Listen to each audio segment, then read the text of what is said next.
Welcome to meetings. నేను ప్రసాద్. నిన్న విమర్శలు, ఈ రోజు భోజనాలు. అసెంబ్లీలో సన్నబియ్యంతో లంచ్ ఏర్పాటు చేసిన రాష్ట్ర ముఖ్యమంత్రి గారితోని కోమరెడ్డి రాజగోపాల్ రెడ్డి గారు భోజన సమయంలో ఆయనతో కలిసి భోజనం చేశారు. నిన్న విమర్శించారు, ఈ రోజు కలిసి భోజనం చేస్తున్నారు. నిన్న విమర్శించడం ఎందుకు, ఈ రోజు కలిసి భోజనాలు చేయడం ఎందుకు? అసలు ప్రభుత్వంలో ఉంటూ ప్రభుత్వాన్ని విమర్శించే వ్యక్తులు ఎవరన్నా ఉన్నారంటే కోమటిరెడ్డి బ్రదర్స్. ఏ విషయమైనా సరే డైరెక్ట్ గా ప్రజాక్షేత్రంలో, ప్రజా మీటింగ్ లో, ప్రజా సమావేశాలలో వాళ్ళు అవలీలగా ప్రభుత్వం కావచ్చు, ప్రభుత్వంలో ఉన్న నాయకులను కావచ్చు, రాష్ట్ర ముఖ్యమంత్రి యనమల రేవంత్ రెడ్డి గారిని కూడా విమర్శిస్తారు. అంత అవలీలగా విమర్శించినా కూడా వాళ్ళు ఎక్కడ కూడా తగ్గకుండా అదే ఉందాతనంతో మెయింటైన్ చేయగలిగిన వ్యక్తులు కోమరెడ్డి బ్రదర్స్. నిన్న బహిరంగంగా ప్రజల పక్షాన, ప్రజల మధ్యలో నిన్న విమర్శించిన వ్యక్తితోనే మళ్ళీ కలిసి భోజనాలు చేస్తారు. ఆ క్రెడిట్ గాని, ఆ ఘనత గాని కోమరెడ్డి బ్రదర్స్ కి ఉంటుంది.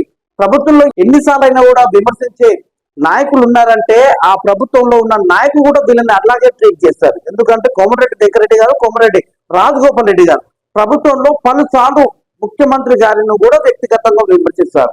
అయినా కూడా ఆయనతో కలిసిమెలిసిగా తిరుగుతారు. ఏ కార్యక్రమం అయినా సరే కోమరెడ్డి బ్రదర్స్ ఉండాల్సిందే. రాష్ట్ర ప్రభుత్వం ఏర్పాటు చేసినటువంటి సన్నబియ్యం, ఇటు విద్యార్థులు కావచ్చు, ఇటు ప్రజలు కావచ్చు, రాష్ట్ర ప్రభుత్వం ప్రతి ఒక్కరు కూడా సన్నబియ్యం భోజనం చేయాలనే ఆలోచన విధానాలతోనే అదే సన్నబియ్యం నిన్న అసెంబ్లీలో రేవంత్ రెడ్డి గారు లంచ్ అరేంజ్ చేసుకుని ఆ సన్నబియ్యంతోనే భోజనం చేశారు. ఆ కార్యక్రమానికి లగడపాటి రాజగోపాల్ రెడ్డి కూడా హాజరయ్యారు. అందుకనే మనం చెప్తున్న విషయం ఏంటంటే నిన్న విమర్శలు, ఈ రోజు భోజనాలు.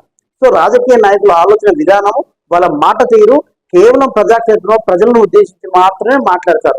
తర్వాత వాళ్ళు ఈవినింగ్ కాఫీలు తాగుతారు, నైట్ భోజనం చేస్తారు. ఇవన్నీ కేవలం చూసే వరకే ఓ రకంగా ఉంటుంది. రెండో రకము అన్ని వాళ్ళ చర్చలు, వాళ్ళ ఆలోచన విధానాలు, వాళ్ళు చేసిన కార్యక్రమాలు అలాగే ఉంటాయి.